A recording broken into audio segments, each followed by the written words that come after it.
Merci bien, M. Gilles Kofi-Eboa, de l'opportunité que vous me donnez de m'exprimer et de parler des Brons.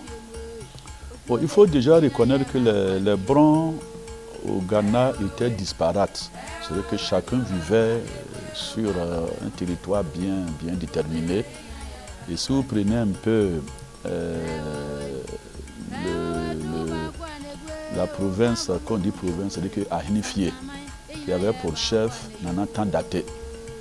C'est à Suntreso, aujourd'hui une ville qui existe aujourd'hui, où Nana Tandate, devenu le roi, qui était le roi des Brons, rencontre Nana Asondare, qui était le premier aussi des chefs au Pinango, après la mort des trois premiers. Et c'est les deux là qui font une coalition et qui amorcent un peu une marche.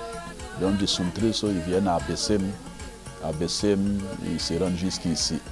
Et le troisième groupe, qui est le Foumansa, d'origine Ashanti, se joint aussi à ces noyaux.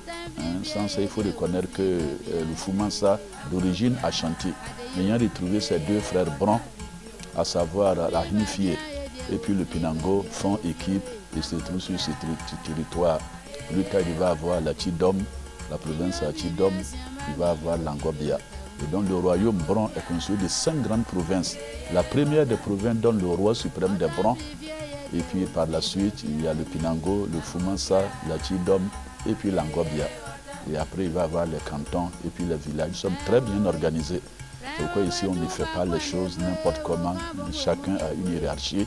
Et les provinces, là, c'est l'ensemble des provinces qui font le royaume. Contrairement à Bengourou, où c'est les cantons qui font, l'ensemble des cantons qui font le royaume. Ici, c'est les provinces, dont le roi, les provinces et puis les cantons et puis les villages.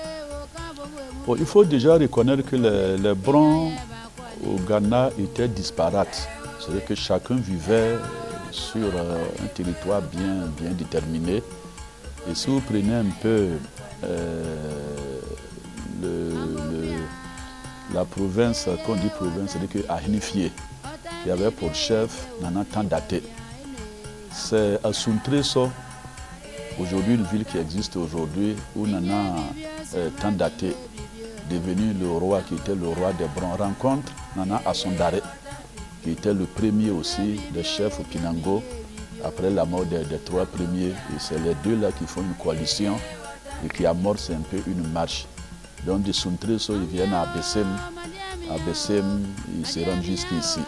Et le troisième groupe, qui est le Foumansa, d'origine Ashanti, se joint aussi à ces noyaux. Sans ça, il faut reconnaître que le Foumansa, d'origine Ashanti, ayant retrouvé ses deux frères Brons, à savoir la Hinifie et puis le Pinango, font équipe et se trouvent sur ce territoire. Plus tard, il va avoir la Tidom, la province de Tidom, il va avoir l'Angobia. Et donc le royaume Bron est constitué de 5 grandes provinces. La première des provinces donne le roi suprême des Brons. Et puis par la suite, il y a le Pinango, le Foumansa, la Tidom et puis l'Angobia. Et après, il va avoir les cantons et puis les villages. Nous sommes très bien organisés. Pourquoi ici, on ne fait pas les choses n'importe comment. Chacun a une hiérarchie.